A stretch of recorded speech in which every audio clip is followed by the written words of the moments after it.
Ya, Anda kembali di Apa Kabar Indonesia Pagi, pemirsa. Langsung saja kita buka obrolan kita pada pagi hari ini. Saya langsung menyapa Pak Ito. Pak Ito, selamat pagi. Selamat pagi, Mbak Putri. Baik, Pak Ito, Anda sendiri sebagai purnawirawan ataupun juga mantan Kabar Eskrim Mabes Polri melihat kasus ini kan terlalu lama ya. Ditambah lagi mungkin Kapolres sebelumnya hanya mengevaluasi, mencopot begitu ya. Tidak begitu intervensinya tidak begitu kuat begitu ya untuk menyelesaikan kasus ini. Anda melihatnya bagaimana? Apa yang menjadi kesulitan dan kendala dalam kasus ini? Iya, yang pertama ya Mbak, ini tentunya ada dugaan terjadinya obstruction of justice ya, atau perintangan Hmm, penyidikan. Karena kalau melihat kasusnya, menurut pendapat saya ini kasusnya terbagi dalam tiga klaster. Yang pertama adalah kasus pokoknya ya, kasus pokoknya yang mm-mm, melibatkan dua orang tersangka, yaitu diduga melakukan pelanggaran, yaitu penggunaan narkoba, kekerasan seksual yang mengakibatkan matinya orang, anak di bawah umur ya, dan perempuan, kemudian juga pembunuhan, dan satu lagi adalah perintangan penyidikan. Karena melalui penasihat hukumnya berusaha untuk menghentikan penyidikan atau SP3. Ini yang menyebabkan kasus ini lama ya. Kemudian di sini juga mungkin perlu juga didalami kemungkinan adanya sindikat prostitusi online ya. Karena bagaimana mengenal kedua korban itu tentunya perlu didalami kembali.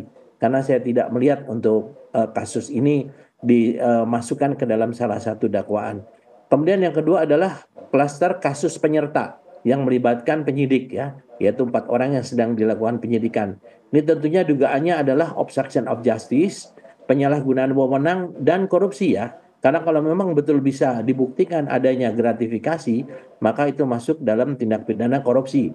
Klaster yang ketiga yaitu kasus penyertaan yang dilakukan oleh penasihat hukum yang bersangkutan ya, yang diduga berusaha untuk melakukan obstruction of justice, kemudian juga melakukan penggelapan, penipuan terhadap kendaraan yang dijual ya daripada pelaku dan juga korban, kemudian juga TPPU. Nah, kemudian sidang kode etik yang dilaksanakan hari ini tentunya ini adalah untuk menguji ya alibi daripada terperiksa dalam hal ini 4 orang anggota polisi tersebut Polda Metro berdasarkan fakta dan bukti yang dimiliki oleh penyidik internal ya, dari Propam.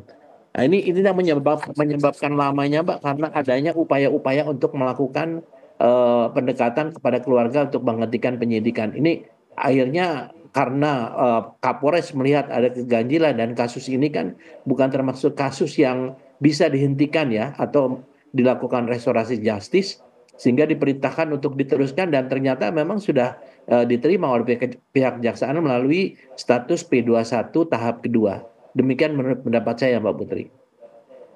Baik Pak Ito, kalau kita melihat bagaimana sebanyak 4 oknum polisi juga sudah dipanggil untuk dimintai keterangan dan sudah ditempatkan khusus. Sejauh ini memang belum ada pemanggilan untuk Kapolres Jakarta Selatan. Apakah menurut kacamata Pak Ito perlu juga dimintai keterangan karena saat itu Bapak Ade ini selaku Kapolres Jaksel dinilai cukup lemah dalam melakukan intervensi, Pak?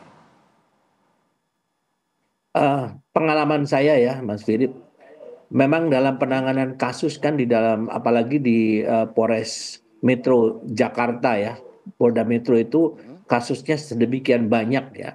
Kemungkinan tidak mungkin Pak Kapolres ini mengecek satu persatu kasus ini ya.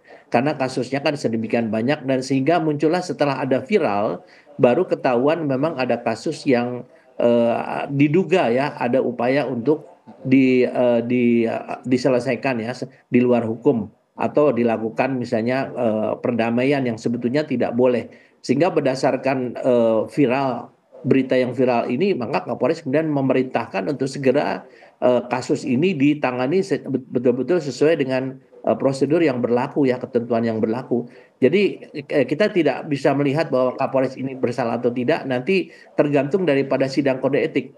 Apakah dari pemeriksa ya atau yang komisi kode etik ini iya. menganggap perlu adanya keterangan dari Pak Kapolres baru nanti bisa kita simpulkan apakah memang Pak Kapolresnya mengetahui kasus itu kasus pembunuhan, kemudian melibatkan ada kelompok rentan, tapi kenapa kok tidak dilakukan sesuai dengan prosedur, yaitu dilakukan secara lambat ya, lambat yang sebetulnya dari alat bukti maupun tersangka yang sudah bisa diamankan bisa dilakukan penanganannya secara cepat ya. Kita melihat nanti dari hasil Komisi Kode Etik ya, mungkin apakah Pak Kapolresnya juga akan dimintakan keterangan, ataukah Kapolresnya diduga juga bisa dikenakan satu tindakan pelanggaran kode etik. Tentunya ini semua merupakan wewenang daripada Komisi Kode Etik yang dibentuk oleh Polda Metro Jaya. Demikian. Oke, baik Pak Ito, saya mau ke Bu Ami dari Komnas Perempuan sendiri menyoroti kasus ini. Apakah sudah ada pengaduan atau sudah melakukan pendampingan saat ini? Iya, pertama-tama Komnas Perempuan mengkategorikan kasus serupa ini sebagai femisida, yaitu pembunuhan terhadap perempuan karena ia perempuan, dan khususnya di sini ada isu kekerasan seksual. Dan dari yang disampaikan oleh ibu korban, sebenarnya di sini sudah ada pelanggaran terhadap Undang-Undang Tindak Pidana Kekerasan Seksual. Karena di Undang-Undang Tindak Pidana Kekerasan Seksual itu disebutkan ada hak keluarga korban. Salah satu hak keluarga korban adalah aparat penegak hukum di setiap tingkat pemeriksaan itu harus memberikan hak atas informasi. Hak atas informasi itu meliputi apa saja? Meliputi hak korban apa, hak keluarga korban, sampai sejauh mana proses hukum dilakukan.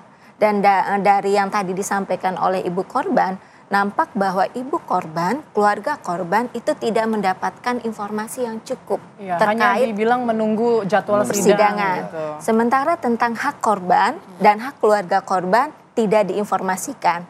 Jadi keluarga korban ini berhak atas penguatan psikologis dan juga karena ada anak ya, anak itu juga berhak atas fasilitas kesehatan maupun keberlanjutan pendidikan jika dia sudah sekolah. Nah, salah satu caranya adalah negara melalui aparat penegak hukum dalam penanganan kasus-kasus kekerasan seksual, apalagi mungkin di sini ada pembunuhan, adalah dengan merujuk keluarga korban ke lembaga pendampingan. Jadi kalau tadi tanya apakah Komnas Perempuan melakukan pendampingan, Komnas Perempuan tidak memiliki mandat untuk melakukan pendampingan langsung. Tapi baik aparat penegak hukum maupun Komnas Perempuan bisa memastikan agar keluarga korban itu didampingi. Misalkan oleh UPTD PPA. Nah, UPTD PPA memfasilitasi agar keluarga korban mendapatkan penguatan psikologis, memahami hak-haknya, dan terinformasikan. Termasuk dengan misalnya kasus ini sampai mana. Bagaimana dengan posisi dia nanti di persidangan, apa yang harus disampaikan, kepentingan hak korban seperti apa. Itu yang menjadi catatan di dalam kasus ini. Dan kalau sejauh yang kami baca, yang sudah dinyatakan P21 itu adalah kasus kekerasan seksualnya. Sementara untuk kasus pembunuhannya, ini belum disampaikan kepada kejaksaan. Selain isu obstruction of justice yang disampaikan Pak Ito, dalam kasus-kasus kekerasan berbasis gender terhadap perempuan, Komnas Perempuan menemukan banyaknya delay in justice. Delay in justice itu penundaan berlarut. Jadi misalkan kasus sudah dilaporkan, contohnya misalnya kasus ini dilaporkan terjadinya bulan April, tapi kemudian ini baru diproses atau baru ini di bulan Januari. Ada jeda sekitar 7 bulan atau 9 bulan gitu ya. Nah, delay in justice ini juga yang memberikan dampak buruk terhadap korban maupun keluarga korban. Mengapa? Karena keluarga korban mengalami semacam tekanan psikologis ya. Ini kasusnya sampai mana? Keadilan saya seperti apa?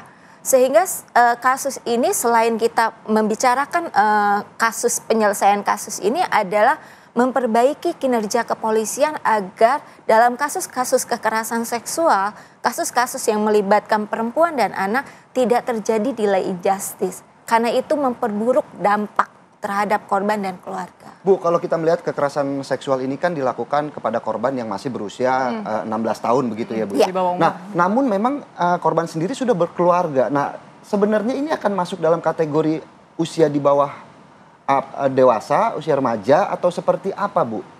Kalau merujuk kepada Konvensi Hak Anak dan Undang-Undang Perlindungan Anak, anak adalah seseorang di bawah usia 18 tahun. Jadi dia dikategorikan anak. Meskipun sudah menikah dan Betul. memiliki anak begitu ya? Ya, dan juga Undang-Undang TPKS juga berlaku untuk hal ini. Jadi Undang-Undang TPKS dan Undang-Undang Perlindungan Anak itu saling menguatkan. Dan kalau dari upaya yang sejauh ini akan dilakukan dari Komnas Perempuan sendiri seperti apa melihat kasus ini Bu? Kami akan memantau sejauh mana kasus ini berjalan dan bagaimana aparat penegak hukum menerapkan dan memenuhi hak-hak korban. Seperti tadi, hak atas informasi, kemudian yang tak kalah penting adalah hak atas pendampingan terhadap keluarga korban. Dan yang tak kalah penting di sini adalah korban memiliki hak atas restitusi. Restitusi itu adalah pergantian kerugian dari pelaku.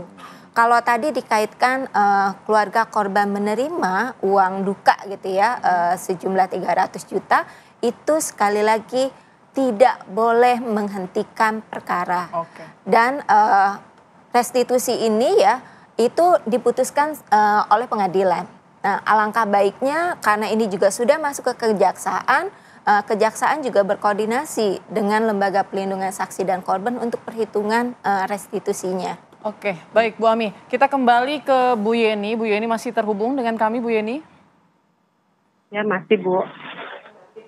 Baik, Ibu, selama proses ini berjalan di akhir tahun, di tahun lalu dari April hingga kemudian sampai saat ini, apakah mungkin ada hak pendampingan yang Ibu dapatkan juga? Selain informasi tadi Ibu sudah tidak mendapatkan informasi apa-apa, tapi untuk pendampingan sendiri ada nggak Bu?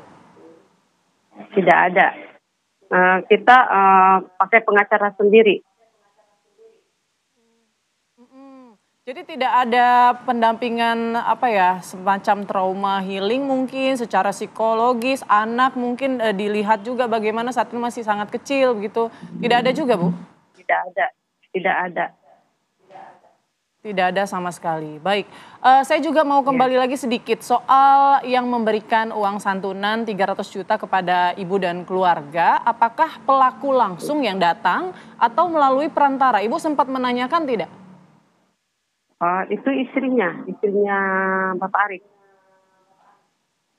Oh, istrinya Bapak Arif. Baik Bu Yeye, kalau kita melihat bagaimana berita kasus pembunuhan ini kan viral bahwa korban FA ini diduga menemui pelaku karena melalui pesanan online prostitusi. Apakah dari keluarga korban ketika kasus ini mulai ramai, apakah ada tanggapan begitu karena FA dinilai menemui korban melalui pemesanan online, Ibu?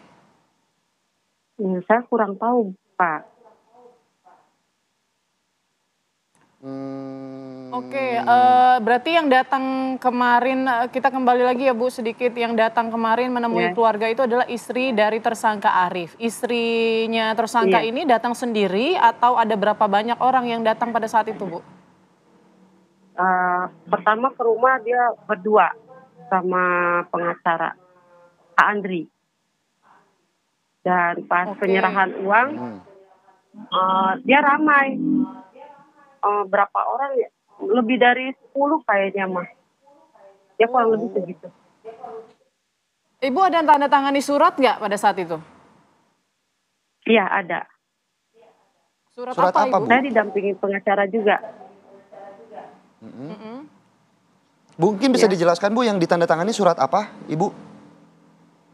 Saya kurang tahu juga ya itu. Karena saya tuh tidak fokus ke sana kemari, jadi yang izin suami sama pengacara. Jadi yang itu saya selain ke pengacara semua. Jadi yang membaca hingga kini surat itu masih ada, Ibu? Kayaknya sih mungkin masih ada di pengacara apa di mana saya tahu juga. Baik, baik. Dari Saya- awal datang membawa uang duka begitu, apakah dari awal ini langsung nominalnya 300 juta yang ingin diberikan atau awalnya ada nominal lain sehingga akhirnya yang diberikan ini sebesar 300 juta, Bu Yeye? Tadinya mau dikasih 200, cuman kata pengacara minta naik banding. Akhirnya pengacara saya minta 500, cuman dia tidak sanggup. Jadinya dia minta 300. Kalau dari pihak saya sih, saya sebenarnya tidak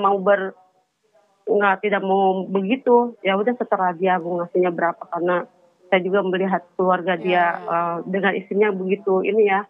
Tertentu juga kata dia, anak saya masih kecil Bu, jadinya saya juga merasa seorang ibu, dan gimana kalau tidak ada seorang bapak, kan dia akan seperti apa gitu ya. Saya tuh melihat bukan dari Ibu Yeni, si pelaku, cuma saya melihat sisi dari istrinya dan anaknya. Makanya saya ya udahlah. baik. Ya, Ibu Yeye mungkin juga tersentuh dan saat itu juga sedang tidak fokus gitu ya Bu, karena memang ya pastilah kehilangan putri tercinta, lalu kemudian saat itu ditawarin begitu santunan, dimintai mungkin dimohon untuk tidak memperpanjang begitu, mengingat ada anak dari tersangka juga yang menyentuh hati Bu Yeye. Tapi nanti kita dalami lagi ya Bu, usai jeda berikut, sesaat lagi kami akan kembali untuk Anda.